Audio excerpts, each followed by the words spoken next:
Olá, pessoal. Continuamos a tratar da fisiologia do sistema digestório. Essa figura que vocês estão vendo aí, ela apareceu no vídeo anterior. É uma figura esquemática que representa a ação, né, o controle, a influência do sistema nervoso sobre as respostas ou sobre as funções, né, do trato digestório, na medida em que estes estímulos nervosos, que como nós vimos, podem ser aquele chamou de reflexos longos e também reflexos curtos, né, ou seja, podem se concentrar no sistema nervoso entérico, mas também envolvem sistema nervoso central. Na medida em que esses estímulos nervosos controlam secreção e motilidade, também influenciam na digestão e, consequentemente, na absorção dos nutrientes, certo? E eu começo o vídeo de hoje falando ou mostrando essa figura para vocês, porque além destes estímulos desencadearem esta resposta motora, esses estímulos, pessoal, que chegam na luz, né, no estômago, aliás, já na cavidade bucal, né, cavidade oral, depois no esôfago também, depois já de forma mais importante, digamos assim, no estômago, depois especialmente no intestino delgado, né, onde a gente sabe que os processos de secreção, digestão e absorção são intensos, né? E posteriormente também no intestino grosso, esses estímulos geram, então, além do desencadeamento dessa resposta nervosa, eles desencadeiam a ação de alguns hormônios, ou seja, a ação endócrina, né? De hormônios, eu vou abreviar aqui, tá? A gente não perder muito tempo. Hormônios, entenda-se ação endócrina, e também desencadeia a secreção de substâncias autócrinas e parácrinas, que, reunidas, então, autócrina, parácrina, mais a ação de hormônios, mais esse controle nervoso, a autócrina, parácrina,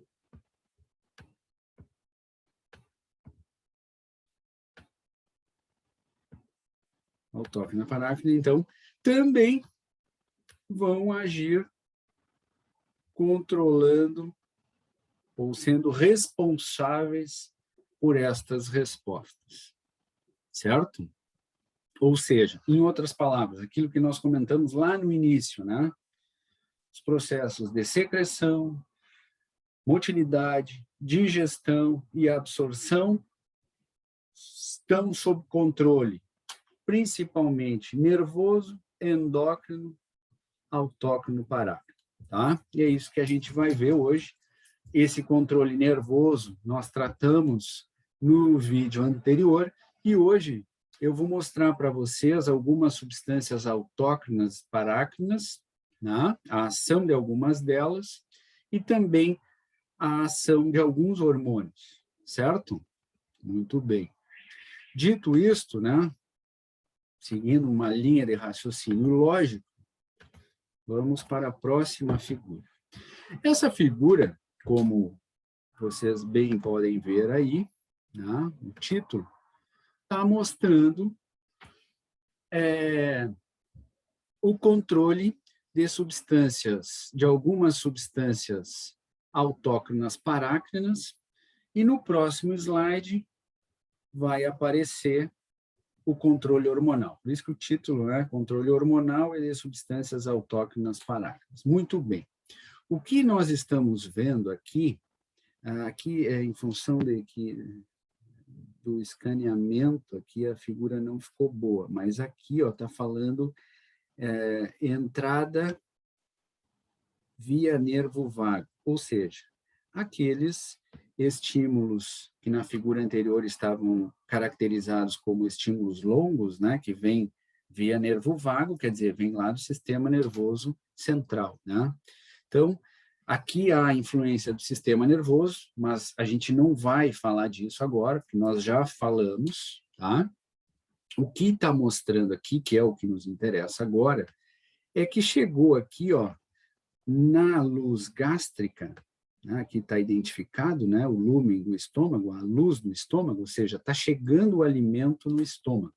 Entenda-se, estão chegando estímulos, né, estímulos na luz gástrica. E o exemplo que ele está pegando aqui nessa figura, esse estímulo, na verdade, né, são aminoácidos e alguns peptídeos, certo? Que já estão chegando aqui no estômago e que esses estímulos, né, esses aminoácidos, esses peptídeos, são reconhecidos por alguns receptores, que são algumas células que estão na mucosa gástrica, aqui está exemplificando a mucosa gástrica para vocês, certo? Certamente aqui, já abaixo da mucosa, tá? Já é a submucosa, portanto, aqui está se referindo, né, ao plexo submucoso, mas, como eu disse, não vamos nos deter muito neles agora.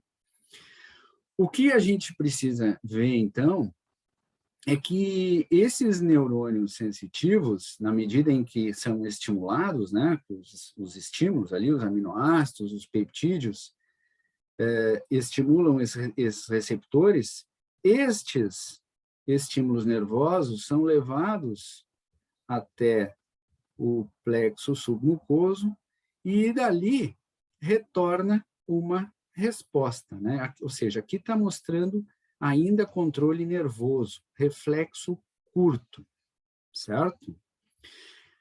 E esses estímulos nervosos estimulam essas células G aqui, que são células da mucosa gástrica.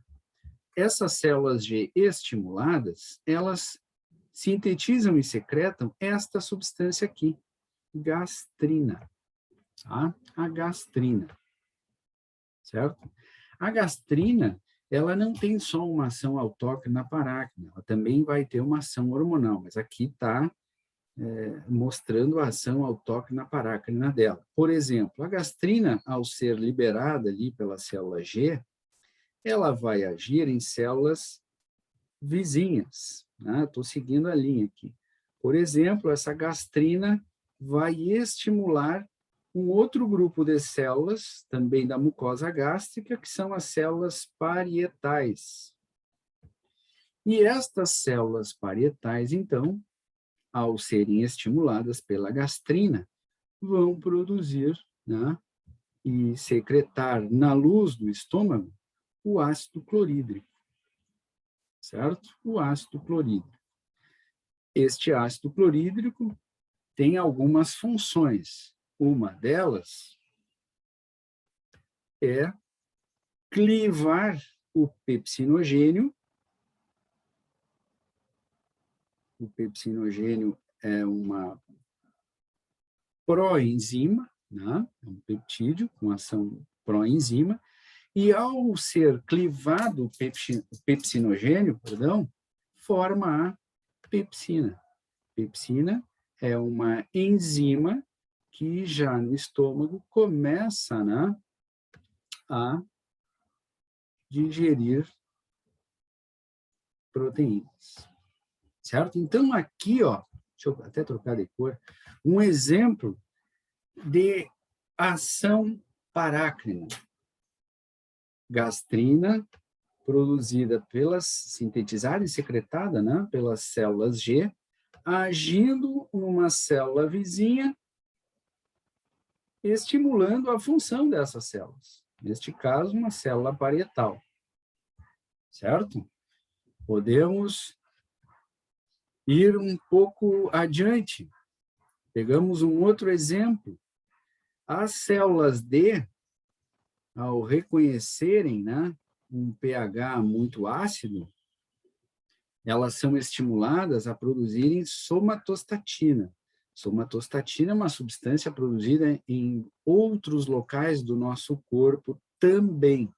Aqui no estômago, né, a somatostatina ela tem uma ação parácrina, que é fazer com que ela sendo liberada pela célula D ali, ela vai agir sobre a célula parietal, inibindo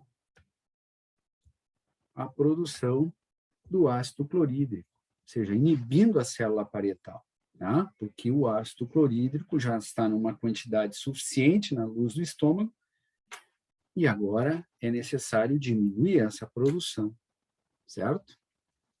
E aí, então, a célula D interferindo na ação da célula parietal, uma célula vizinha, tá? Então, são exemplos, e existem outros exemplos, de substâncias com ação autócrina parácrina, certo?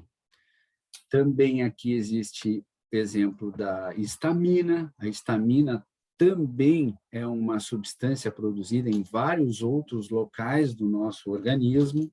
Por exemplo, a histamina ela faz parte em outras porções do nosso organismo, por exemplo, na pele, né, de uma resposta inflamatória, ou ela está presente também em respostas alérgicas, né, certo? Aqui ela tem uma ação um pouco diferente, aqui a ação dela é de agir sobre a célula parietal, mas não está relacionada diretamente com a resposta inflamatória ou alérgica de outros tecidos, certo? Então, são exemplos de substâncias com ação autócrina parácrina, que vão interferir na secreção, consequentemente na digestão e, consequentemente, na absorção de nutrientes, certo? Existe também a influência sobre a motilidade, que especificamente não aparece nesse exemplo aqui, tá? Vamos para a próxima figura.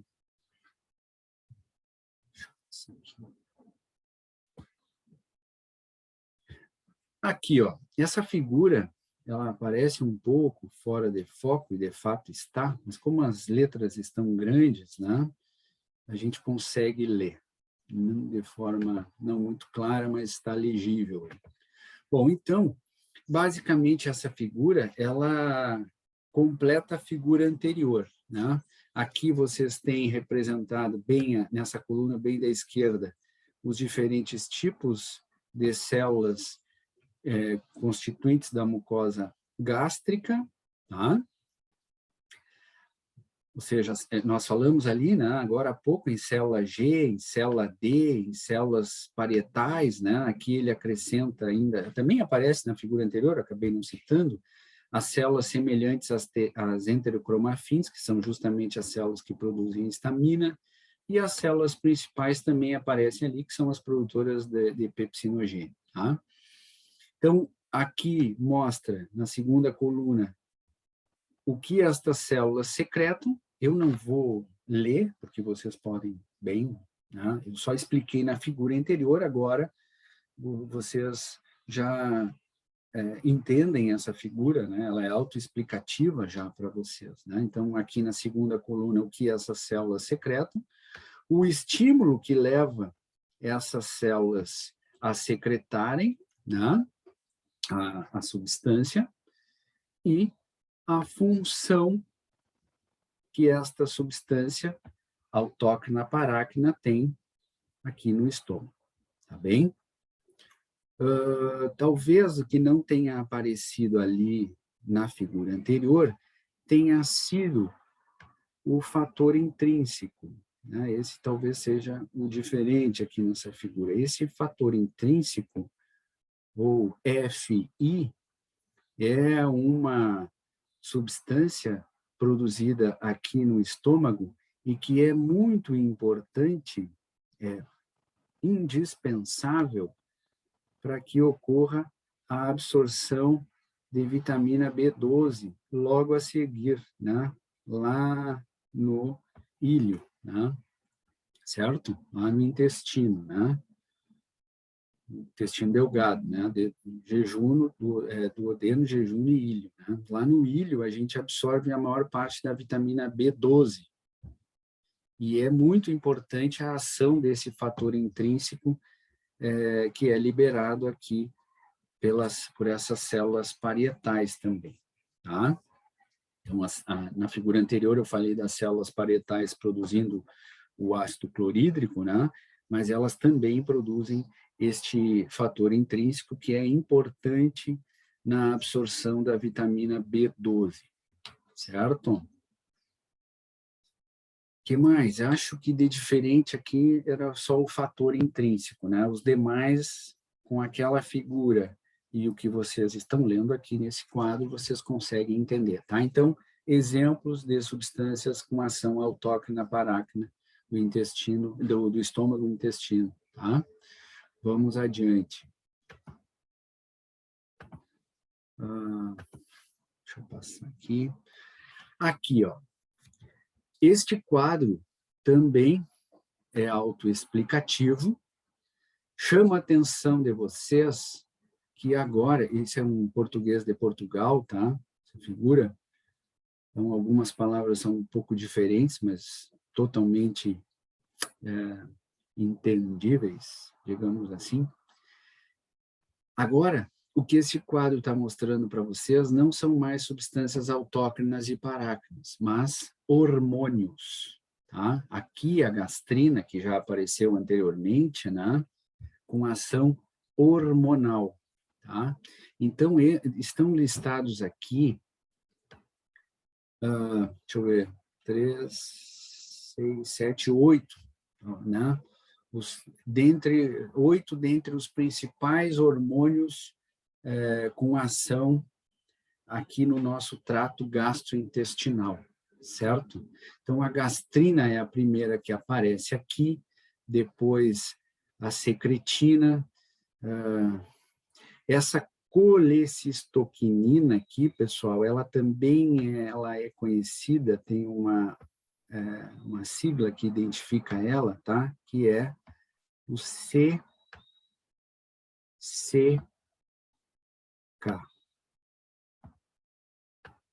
CCK.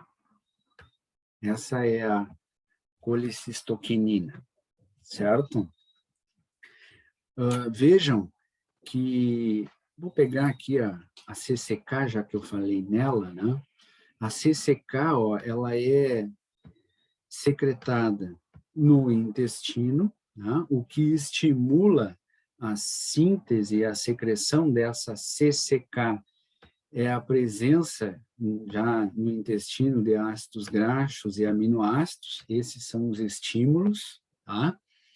E a principal atividade desta CCK, a partir do momento em que ela é secretada, né, é agir, vejam que ela vai agir no pâncreas, ela vai agir na vesícula biliar, certo? E ela vai agir, aqui não mostra, mas ela vai agir também no estômago, tá? Também diminuindo um pouco, controlando um pouco as contrações gástricas para que a chegada, né, do quimo no duodeno seja gradual, certo? Então, vejam que é um hormônio, né?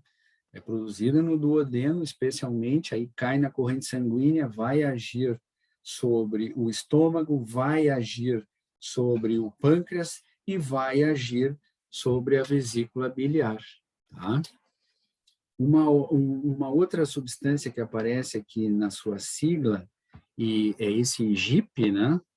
certo? E aí eu poderia acrescentar, para aproveitar, não aparece aqui, mas eu posso acrescentar junto nesta mesma linha aqui do GIP, ó, eu posso acrescentar o GLP, deixa eu ver o tempo ali, 1. Essas duas substâncias, o GLP-1 e o GIP, são conhecidas como incretinas. Incretinas. As incretinas, né, um conceito clássico para incretinas, assim, é que são substâncias envolvidas no metabolismo da glicose. Né? Se são envolvidas no metabolismo da glicose, elas têm alguma relação, essas, vocês podem procurar incretinas, vai aparecer para vocês as principais incretinas. Vai aparecer o GLP-1, vai aparecer o GIP, vai aparecer insulina, vai aparecer glucagon, e talvez apareça mais um ou dois hormônios menos conhecidos, tá? Então, qual é a função das incretinas? É participar do metabolismo da glicose, certo? Vocês sabem que insulina e glucagon são hormônios produzidos lá na porção endócrina do pâncreas, são hormônios pancreáticos, né? E o GIP e o GLP-1 são aqui, ó, são incretinas, ou seja, estão envolvidas no metabolismo da glicose, mas são produzidas aqui no intestino, né, intestino delgado. E a a ação destas incretinas é influenciar na síntese e secreção de insulina, certo? Basicamente, estimulando a secreção de insulina, né, na corrente sanguínea, porque a insulina é o hormônio que vai, em algumas células, facilitar e em outras células possibilitar a entrada de glicose para dentro destas células e, portanto, né, controlar a glicemia. A glicemia é a taxa de glicose na corrente sanguínea, que não pode permanecer acima dos níveis fisiológicos, sob pena de lesionar alguns tecidos, tá? A gente vai falar, eu vou falar para vocês da ação da insulina, especialmente quando nós falarmos no pâncreas, tá? Lá nos vídeos que eu estou mandando para vocês da fisiologia A. Muito bem. Somatostatina é uma outra substância que apareceu com ação autócrina parácrina, mas que aqui ela age aqui ela aparece com ação hormonal, né? E vejam que eu disse para vocês, quando apareceu a somatostatina lá no estômago como substância parácrina, né? Produzida no estômago. E disse para vocês que ela é produzida em outras partes, por exemplo, também é produzida no pâncreas, tá? E vai agir, ó, lá no estômago, lá no intestino, tá? Certo? Tendo a sua influência no controle da secreção da CCK, do CCK, do GIP e também do VIP, que daqui a pouco eu falo para vocês que vai aparecer mais embaixo. Motilina, o nome mesmo já nos dá uma ideia da função, né, produzida no estômago, no intestino, e que vai agir na motilidade, né, especialmente gastrointestinal. Grelina é um hormônio que talvez tenha surgido na última década, né, também é um hormônio produzido aqui no estômago, ó, mas que vai cair na corrente sanguínea e vai agir lá no hipotálamo, porque é no hipotálamo que está o centro, né, da saciedade e da fome, certo?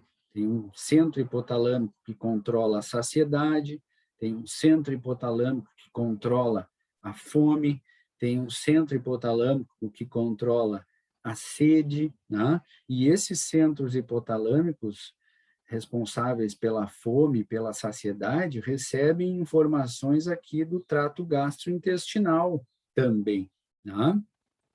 E a grelina é um hormônio importante na comunicação, né, do trato gastrointestinal com o nosso cérebro, especificamente em relação ao apetite, né? Certo? E lembrem que apetite não é sinônimo de fome, né? São coisas diferentes. Aqui, como é um português de Portugal, aqui se refere mais à fome até do que o apetite, tá? Deem uma olhada na diferença entre fome e apetite, e se tiverem dúvidas, me perguntem. E por último, aparece aqui nessa figura, este hormônio aqui também, que é o peptídeo vasoativo intestinal, tá? Esse peptídeo vasoativo intestinal, a gente também produz em várias porções do nosso organismo, tá? Aqui está aparecendo, ó, que ele é produzido no sistema nervoso entérico, no intestino, tá? E vai agir sobre vários tecidos, né? Estômago, vai agir no tecido adiposo, né? Muscular, especialmente no próprio intestino e também no pâncreas, inclusive, né, no esôfago, certo?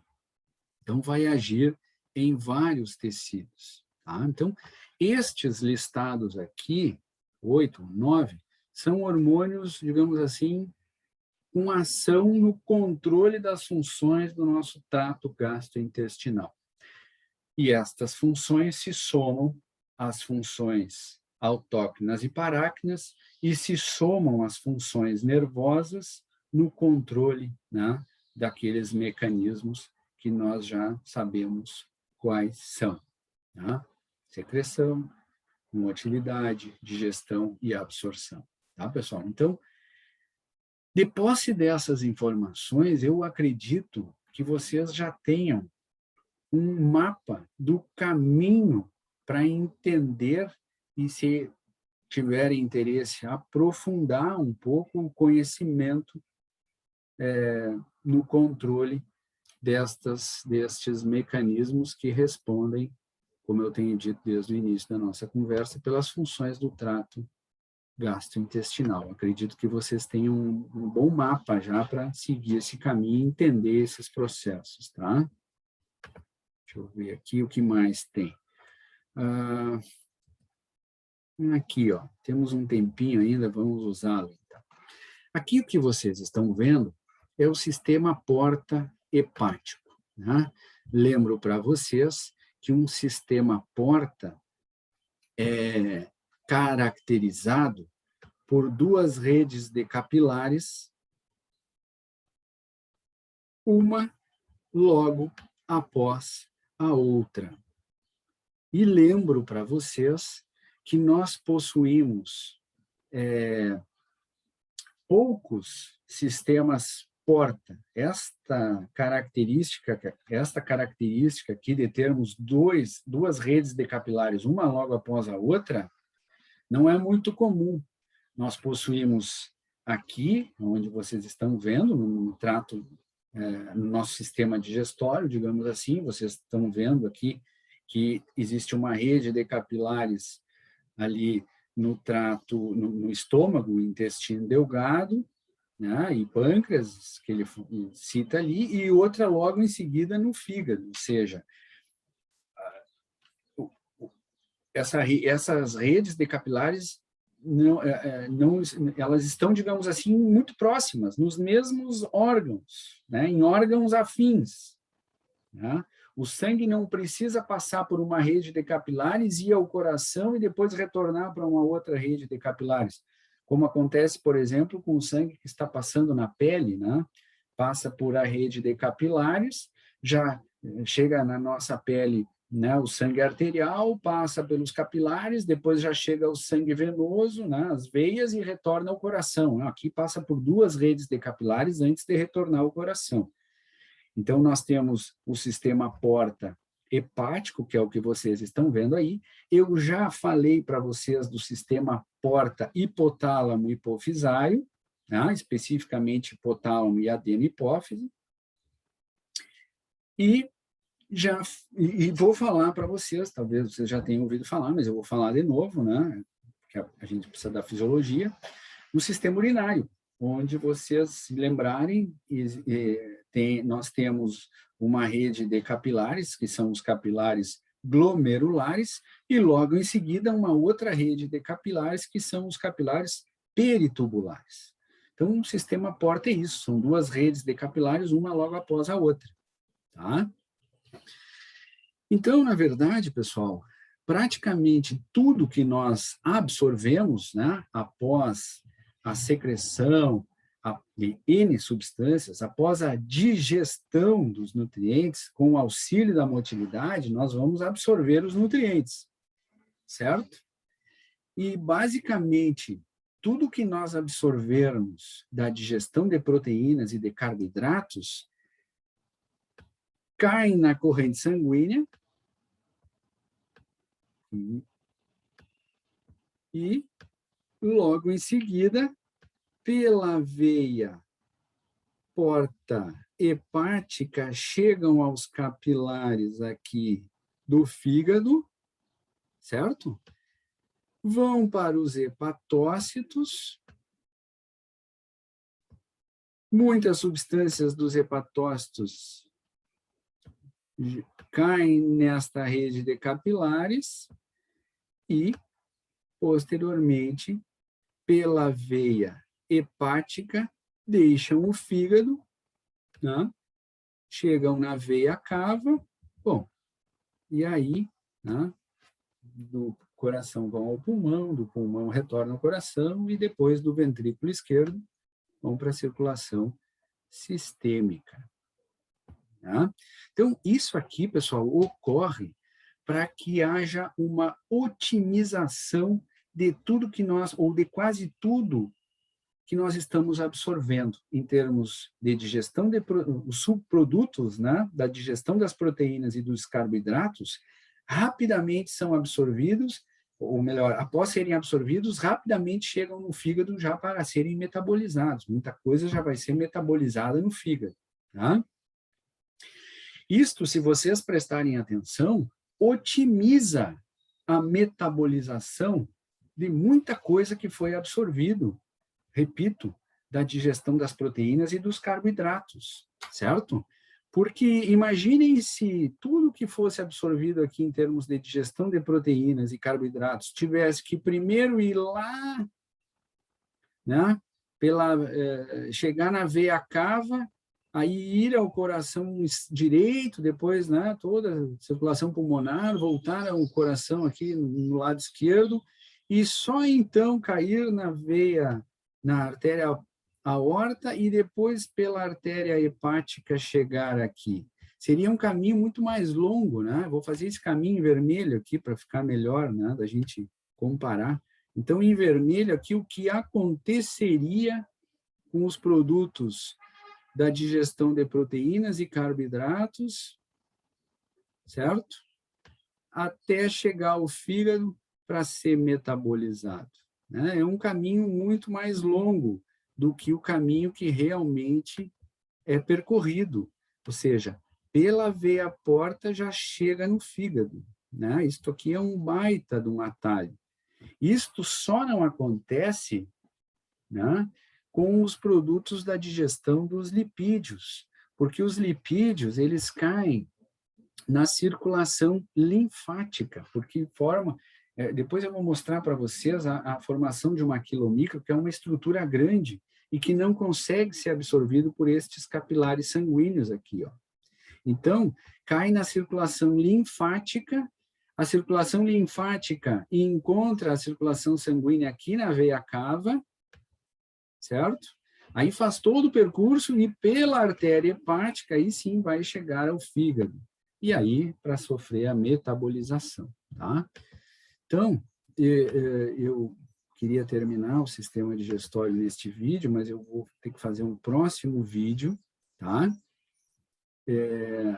Para aí sim nós falarmos mais alguns detalhes e terminarmos o sistema digestório. Então, só deixando para vocês aqui, já encerrando, para quem quiser ir copiando e dando uma aprofundada e tal, aqui, ó, de forma esquemática, está mostrando para vocês a metabolização, o que é feito no fígado, certo? As principais funções hepáticas, né? Tudo que chega ao fígado pela veia porta hepática, ou seja, pelo sistema porta hepático, o que chega ao fígado pela artéria hepática, que vem da artéria aorta, né? O que sai do fígado, neste caso, para a vesícula biliar, né? Bile, depois para o intestino, e para outros tecidos periféricos após a metabolização. Tá bem? Certo? Então, continuamos no próximo vídeo a tratarmos sobre a fisiologia do sistema digestório, certo? Um abraço, ficamos por aqui.